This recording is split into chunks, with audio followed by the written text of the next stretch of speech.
Oke guys, welcome back to Daily Charting with Toshi, di mana kita akan daily chart your favorite cryptocurrencies. Dan sekarang kita masuk ke DCWT sesi pertama, di mana di sesi pertama ini fokus kita akan lebih ke Bitcoin, Ethereum, dan macroeconomics. Seperti yang kita bisa di sini, dalam 24 jam terakhir terjadi rally sebesar 1,89%. Dengan total market cap mencapai di 3,25 triliun US dollars. Dan untuk hari ini Bitcoin dominance mulai turun sebesar 0,49% ya. Untuk BTC rally sih, tapi masih ke reject MA50 dan juga ke reject oleh 97.500 begitu. Dan bahkan daily close dari Bitcoin masih di bawah dari 97.570 ya. Jadi sepertinya resistennya masih cukup kuat ya. Dan kemarin bisa dibilang awan tuh sangat flat ya. Kemarin tuh sangat flat. Lalu mulai ada pergerakan di setengah 9. Kita bisa di sini ya. Mulai ada pergerakan yang lumayan tuh setengah 9. Candlenya mulai membesar. And guess what? Di setengah 9 kemarin ada keluar data penting, yaitu core retail sales dan juga retail sales. Ya, dan kali ini korelasinya seperti normalnya ya. Jadi hasilnya worse than expected untuk di XY. Di XY-nya koreksi ya. Di XY-nya koreksi dan membuat Bitcoin rally begitu ya. Tapi rally-nya sayangnya daily close-nya tetap masih di bawah dari resisten 97.500 dan juga MA50 begitu ya. Oke, jadi ya untuk sekarang sih PR dari Bitcoin ya sebisa mungkin mempertahankan 96.433. Secara struktur, secara TA ya kita nggak bisa pungkiri masih cenderung lebih bearish ya. Kenapa? Karena MA20 dan 50 jebol ya, beraksi sebagai resisten. Sebentar lagi juga mulai ada kemungkinan untuk death cross. Plus secara struktur masih lower low, lower high, lower low, lower high dan seterusnya begitu ya. Ya tapi baik lagi kita nggak pernah bisa tahu, mungkin aja 96.400 bisa kuat dan tetap nahan, bisa-bisa aja ya. Sama kayak di sini deh ya. Mungkin di sini juga kita dulu nggak yakin ini bisa nahan atau enggak, ternyata bisa 91.000 ya. So ya kita lihat aja, kita lihat karena sebentar lagi akan cukup banyak ini ya, cukup banyak momentum untuk para bears karena sebentar lagi akan death cross, MA20, 50 sebentar lagi akan mendekati ke harga running gitu ya. Nah, buat lu yang mungkin masih penasaran ya, Bang, ini kok sampai 91.900 tembus gimana, Bang? Lagi-lagi kita udah ada BSB yang semakin mendekat ya. Sekarang tuh BSB sudah di angka 89.200 sampai 88.991. Jadi kalau sampai jebol pun sebenarnya masih ada beberapa support kuat begitu. Jadi nggak usah panik dulu, sebenarnya seperti itu ya. Dan ya memang gimana ya, kalau gue pribadi kan kita sudah sering bahas ya 3 golden rules. Jangan pakai uang panas, jangan over leverage, berpikirlah jangka panjang. Nah harusnya kalau sudah menggunakan 3 golden rules itu harusnya sih nggak panik gitu ya. Dan ya tinggal tugas kita adalah konsisten di CA begitu. Kalau kita tidak konsisten ya nggak jauh-jauh dari sini begitu ya. Banyak kok, banyak para member TCI, para keluarga besar TCI yang mulai itu di April Maret. Sangkut karena hype para dukun bilang akan ke 100.000, taunya enggak ya. Nah, tapi perbedaannya apa? Yang kemakan hype waktu di sini cut loss. Tapi kalau yang dengerin TCI justru mengakumulasi. Begitu. Nah, saat mereka akumulasi di sini nih ya, tadinya minus gara-gara dukun ya, malas jadi plus. Begitu. Nah, itu semua terjadi saat apa? Saat masa-masa yang boring ini. Masa-masa boring, masa-masa yang mungkin menyebalkan ini tetap akumulasi, konsisten akumulasi. Gitu. Nah, sekarang juga sama. Kalau secara statistik ya, secara statistik kita masih ada nafas sampai kuartal 4 tahun ini. Begitu untuk bisa mendapatkan blow off top terakhir ya. Nah, tapi safety beltnya apa? Ya, kita selalu harus punya plan B. Kita plan A-nya udah kita tunggu sampai kuartal 4 kan. Secara statistik dari masa ke masa, secara teori cycle itu masih sangat rapi sampai sekarang. Selalu berhenti di kuartal 4 post halving year. Begitu. Ya, itu terjadi di 2021, terjadi juga di 2017, begitu dan terus bisa di-trace sampai ke belakang. Nah itu sekali lagi, yaitu teori cycle gua akan bahas at some point ya. Jadi itu disebutnya teori 28 November. At some point lah kita akan bahas, but not now begitu. Karena kalau sekarang masih lu kayak bikin konten waktu orang-orang lagi belum terlalu peduli itu gitu. Jadi ya ntar deh kita tunggu sampai udah mulai ada momentum lagi naik ke atas baru kita bahas begitu. Karena kalau sekarang ya ujung-ujung kayak dulu gue udah pernah bahas nih teori 28 November di cycle lalu, cuma nggak ada yang peduli gitu karena ya momentumnya nggak pas. Jadi ya stay tune aja lah buat lu yang pengen tahu teori 28 November secara detailnya. Ya nanti kita akan bikin satu video khusus ya.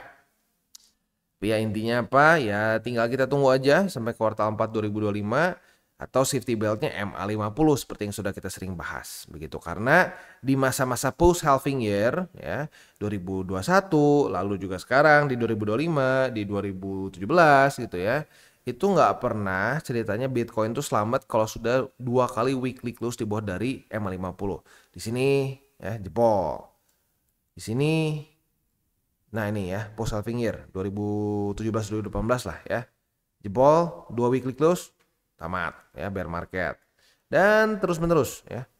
Setiap kali 2 kali weekly close di bawah dari MA50, bear market. Begitu ya. Dan sampai sekarang masih belum pernah 2 kali weekly close di bawah dari MA50 itu sebelum kuartal 4 dari post halving year.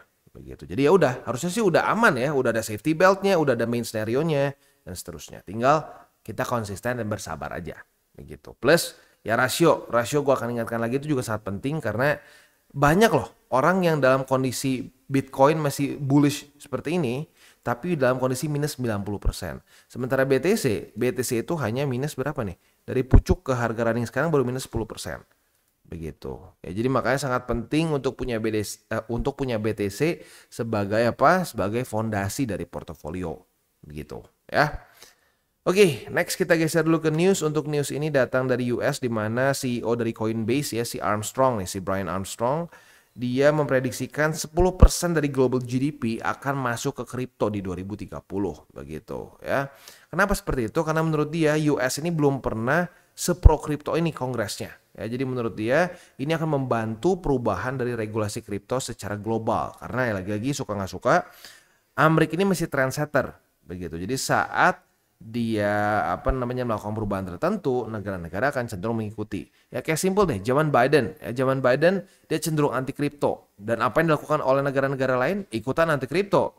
Tapi sekarang lo bisa lihat ya, US mulai pro kripto, sudah mulai banyak akumulasi, sudah mulai banyak adopsi dari kripto dari negara-negara lain yang lebih kecil tentunya ya. Ya jadi suka nggak suka memang seperti itu ya. Dan ya sekali lagi menurut si CEO Coinbase, si Brian Armstrong, menurut dia bisa sampai 10% dari global GDP masuk ke kripto di 2030 begitu ya. Dia bahkan membandingkan ini tuh sama seperti di awal 2000-an di mana semua perusahaan berusaha untuk figure out to adapt to internet begitu ya. Cuma sekarang mereka adaptasi ke on-chain begitu. Menurut si Brian, on-chain is the new online ya. Ya ada benernya sih, ada benernya. Tapi jangan lupa juga hal pahit yang terjadi di 2000-an, .com bubble ya. Harus siap juga akan banyak sekali kripto yang nggak kemana-mana dan hancur. Begitu, sama seperti zaman dulu di 2000-an. Ya kita cuma ingat Amazon, cuma ingat Google gitu ya. Tapi kita lupa dengan berbagai macam ya perusahaan-perusahaan internet yang mati juga begitu ya. Nah buat lo yang penasaran ya boleh tonton deh ya .com bubble. Ya lu cari aja di YouTube atau di mana what is .com bubble. Nah itu udah pasti banyak sekali penjelasannya ya. Dan menurut gue ini satu perbandingannya cukup mirip ya, cukup fair ya. Jadi boleh deh buat lo yang penasaran coba nonton mengenai .com bubble begitu karena sekali lagi gue sangat setuju akan banyak sekali ya perusahaan-perusahaan sampah dulu yang kayak ya asal internet ya pokoknya asal dikonek-konek ke internet yang mati. Sama seperti sekarang juga nanti kan banyak sekali kripto-kripto yang gak guna dan ujung-ujungnya hanya short term play dan mati. Begitu ya. Oke, next. Economic calendar udah gak ada apa-apa ya karena ini sudah hari Sabtu. Jadi bisa lebih fokus ke TA dan selanjutnya langsung aja ke ini ya. Ke buy limit. Tetapi sebelum kita masuk ke buy limit, nyaris lupa. Sorry, nyaris lupa. DXY ya. DXY melemah ya dan bahkan daily close di bawah dari 107,083. Sekarang mulai dites ke BSB. Dan untuk Bitcoin dominance kita bisa di sini jam 7 pagi tadi sebenarnya masih berhasil bertahan di atas dari EMA 20 ya, tetapi opennya di bawah dari EMA 20 nih. Nah, penasaran apakah ini akan membuat Bitcoin dominance koreksi lebih dalam lagi atau tidak, begitu ya. Nah, tapi kalau sampai koreksi lebih dalam lagi, sekali lagi gue akan mengingatkan ya, takut ada dukun lagi gitu ya, karena zaman dulu begini ya, bukan zaman dulu, cuma baru beberapa bulan lalu ya, tuh setiap kali ada penurunan Bitcoin dominance apalagi yang signifikan itu akan keluar dukun. Wah, lihat nih, sebentar lagi kita akan masuk Bitcoin dominance, lihat ya BTC kalah ya, kalah di sini aja gitu. Tapi kalau lu zoom out ya begitu. Jadi hati-hati ya. Patokannya masih di sini ya. Ini mulai naik nggak? Kalau balance sheet mulai naik ya. Nah, ini nih ya. Oh, wah, gue baru lihat nih. Mulai baru update berarti ya. Nah, mulai ada nih tanda-tanda kehidupan. Nah, kalau sampai dia benar-benar udah begini, nah di situ boleh mungkin pertimbangkan begitu ya. Wah, ini gue baru sadar nih. Mulai ada peningkatan. Terakhir kali gue lihat masih nggak ada sama sekali ya. Oke. Interesting. Oke. Sekarang kita akan masuk aja langsung ke buy limit. Tetapi sebelum kita masuk ke buy limit, seperti biasa gue akan disclaimer dulu bahwa semua konten dari TCI bukan financial advice. Ini semua bentuknya adalah edukasi. Lalu bagaimana cara mendukung TCI? Ada banyak caranya. Lu bisa like our video, bisa share our video, atau juga bisa menggunakan link referral kita di bawah. Nah, sekarang kita akan dengar dulu pesan-pesan dari sponsor kita pada hari ini. Oke, today's video is brought to you by Bybit. Di mana di Bybit ini kita bisa melakukan berbagai macam hal ya, mulai dari yang newbie sampai yang sudah advance. Buat mungkin lo merasa bahwa aduh bang, gue masih nggak ngerti nih TA, gue masih nggak ngerti charting dan seterusnya, tapi pengen akumulasi, pengen DCA murni, bisa lo tinggal masuk ke sini one click buy, di mana lo bisa pilih lo mau pakai apa ya fiatnya, lo tinggal pilih juga asetnya apa ya. Misalkan lo pengen akumulasi BTC, misalkan setiap hari Senin jam 7 pagi, misalkan gue pengen akumulasi BTC sebesar Rp100.000 misalkan ya, lu bisa langsung lakukan di sini. Bisa peer to peer, bisa Dana, Bank BRI dan lain-lain. Ini gila ya, bisa pakai BCA Mobile dan seterusnya. Jadi Bybit ini memang cocok banget buat orang-orang yang tinggal di Indo ya, bisa langsung pakai bank-bank yang memang sudah biasa kita pakai di Indo ya.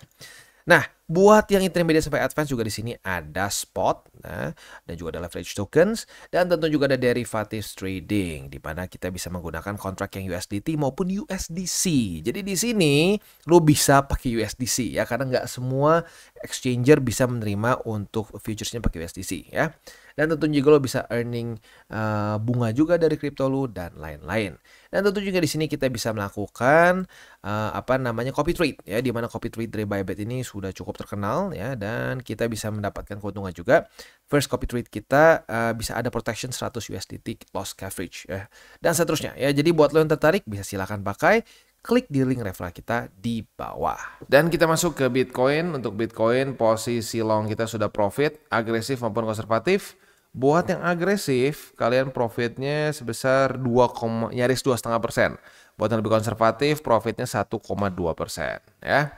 Nah, selanjutnya kita juga sudah punya posisi short ya. Posisi short di angka 97.570 ya. Nah, buat yang buka posisi short di sini, target TP-nya cuma satu di angka 96.433. Nah, tapi buat lu yang nunggu di EMA50, karena kemarin sudah terjadi retest juga di EMA50 sebagai resisten, nah ya tinggal pasang limit aja. Limit posisi short di angka 98.764. Kalau terjadi retest ya otomatis kebuka. Nah, target TP buat yang EMA50 ada dua nih. Bisa di 97.570, ini lebih konservatif. Yang lebih agresif bisa di angka 96.433. Posisi spotnya ada di angka 96.433, 91.906 dan 89.851. Next kita masuk ke Ethereum. Untuk Ethereum kita kan kemarin lusa tuh sudah kena target TP nih ya, tapi hari ini kereset lagi nih. Jadi ada retest 1 kemarin di angka 2.744.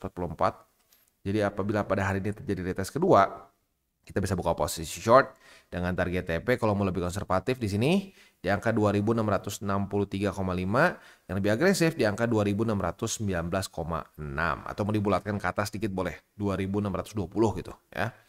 Posisi spotnya yaitu di 2.619,6, 2.552,6 dan 2.464,6 ya.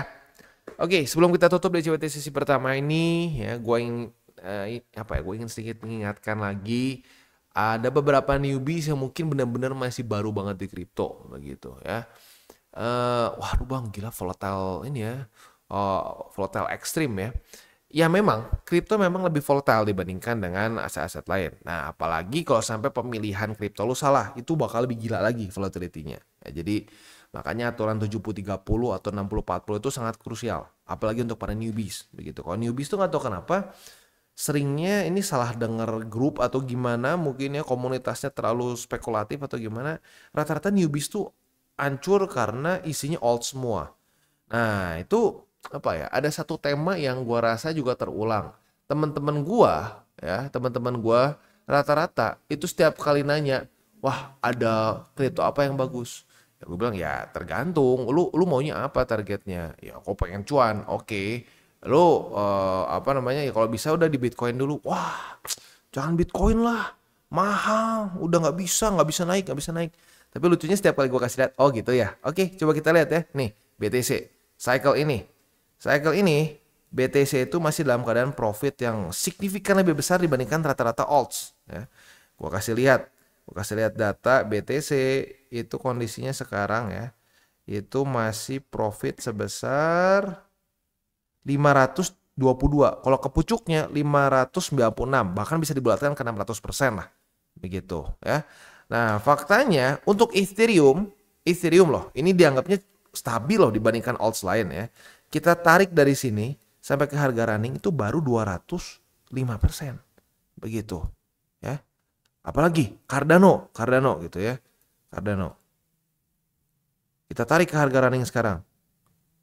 Dari bottom. Lihat, baru 269%. Nah, jadi ada satu kayaknya ada satu cara berpikir yang sangat salah gitu, berpikir bahwa BTC selalu kalah dibandingkan alts. Oh tidak. Rata-rata itu justru BTC akan menang di masa-masa QT. Dan ini semua tuh sangat jelas digambarkan dengan Bitcoin dominance. Lo bisa lihat Bitcoin dominance di cycle ini sangat sangat dominan sesuai dengan namanya ya. Ya lihat. Nah, jadi ini tuh nggak berbohong gitu. Saat masa-masanya kayak begini, chart Bitcoin dominance seperti ini, rata-rata performa alts tuh akan seperti yang gue tadi kasih lihat ya, Ethereum, Cardano akan cenderung underperform. Bahkan BNB yang gue bilang ini secara TA tuh good ya, very good, bahkan secara minus lebih kecil dibandingkan BTC. Lalu juga secara BNB BTC juga lumayan bagus dibandingkan alts lain. Tapi walaupun dengan data sebanyak itu pun lihat, secara persentase lu masih lebih kecil signifikan dibandingkan dengan BTC. Begitu secara persentase profitnya. Jadi lu mau ngambil resiko lebih besar tapi dengan gains yang lebih kecil dibandingkan BTC. Doesn't make sense. Begitu kan? Ya, itulah yang terjadi kalau masa-masa QT. Makanya kenapa gue bilang kita harus lebih besar di BTC. Bukan cuma urusan safety, tapi profit pun lebih gede kalau lu gedean di BTC di masa-masa QT. Itu terbukti dari cycle sebelumnya juga. Lagi-lagi data, fakta, statistik.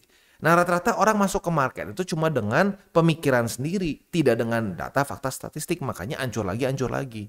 Dan itu 100% temen gua nanya tuh urusannya begitu. Bukan nanya, gimana sih Bitcoin, kenapa sih kripto bisa naik? Enggak, pertanyaan kripto apa yang bikin gua bisa kaya cepet. Nah, itu mindset menurut gue yang membuat para newbies tuh hancur lagi. Begitu, jadi please ya untuk para newbies, gue ngerti lu pengen cepet cuan, gue juga sama kok waktu dulu. Tapi gue kasih tau aja ke lu, it doesn't work that way. Ya kalau lu mikirin cuma cuan, ironisnya lu malah akan hancur di market. Begitu.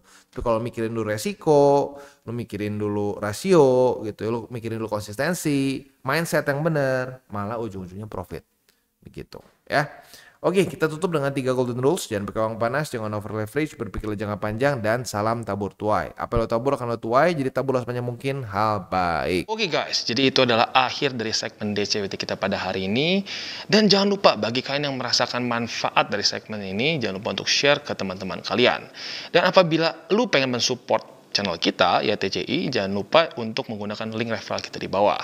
Nggak wajib ya, tetapi apabila lu menggunakan link referral kita di bawah, ada macam-macam ya, dari Bybit, Huobi, Maxi, toko kripto, dan banyak lagi ya. Ya, walaupun nggak wajib, tapi kalau menggunakan link referral kita, lu secara langsung membantu perkembangan dari TCI. Dan satu lagi, jangan lupa juga untuk join Telegram group kita, di mana kita bisa ngobrol-ngobrol santai mengenai dunia cryptocurrency secara 2 arah. So, jangan lupa untuk like, subscribe, click the bell icon, and see you on the next video.